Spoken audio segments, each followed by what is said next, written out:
I've had my heart broken many, many times, but I've also broken many, many hearts.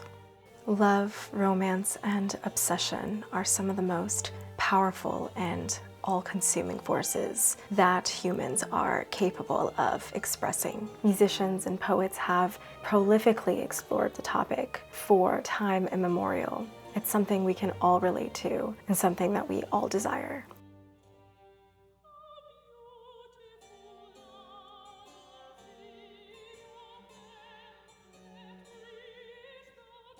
In Plato's Symposium, Aristophanes tells a myth about the origins of love.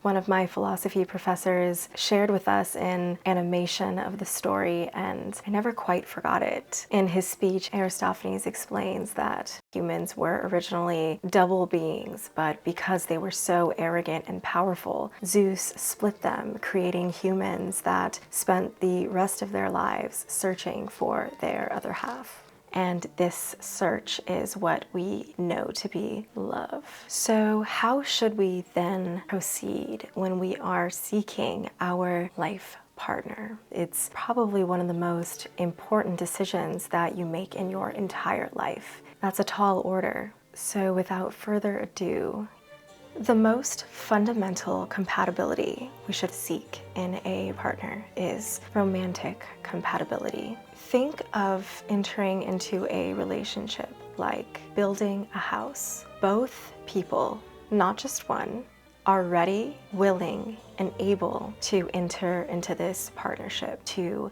build this house together right now. In other words, you're both single, in the same city, curious about each other, interested in collaborating. You both have your toolboxes ready to go, and you're committed to the process. Because what can be more unattractive in another person than the fact that they're not interested in us? They're not committed to the process of building a house. Why would we want to enter into a partnership with somebody like that? If you feel like you don't know where the other person stands, or you're not sure how they feel about you, or there are some practical reasons why you can't come together in this moment, then they are not the person to proceed on to the next step with. Emotional compatibility. What matters next is how we work together. Your interactions feel natural and stimulating. You enjoy working with them. When things go wrong, because they will, there will always be something to disagree about. Both persons are committed to working through whatever disagreement there is and making it to the other side. Both persons are flexible and adapting and willing to compromise where appropriate. You want to be able to trust that your partner, your building mate, will stick around when things get hard or inconvenient. Are you comfortable being vulnerable and transparent with this person? It is critical that we partner with somebody who can honor us at our best and comfort us at our worst. Physical compatibility.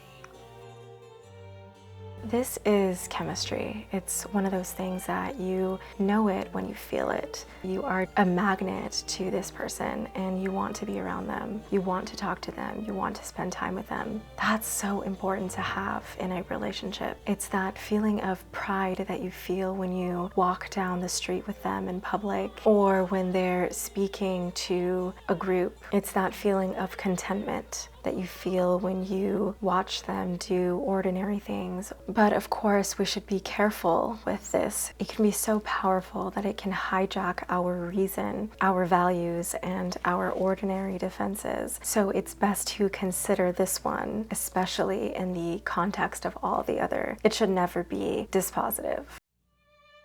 Value compatibility.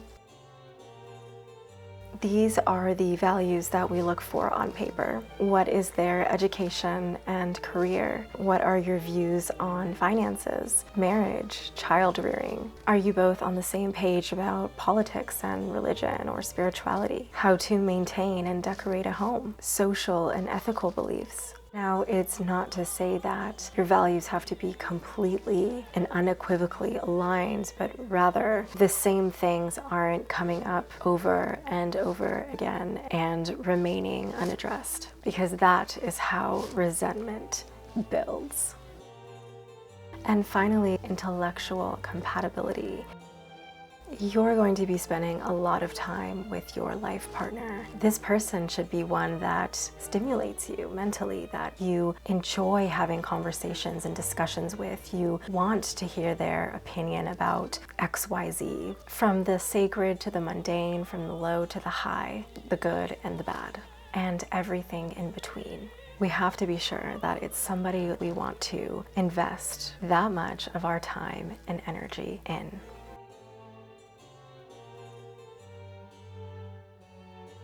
While some of these compatibilities are established instantly, perhaps, others can take some time to develop. You should be present enough with yourself and with the other person that you are able to make these assessments for yourself, while the opinion of your family and friends also matters. It ultimately is up to you, because nobody will know your relationship like you do. And I will end with this. Being single and independent is infinitely better than being trapped in a partnership with somebody that you're not really compatible with. And I think that's all for today. Thank you so much for being here. Please like this video, leave a comment with your thoughts, and subscribe to my channel for more philosophy. Thank you so much, and I will see you next time.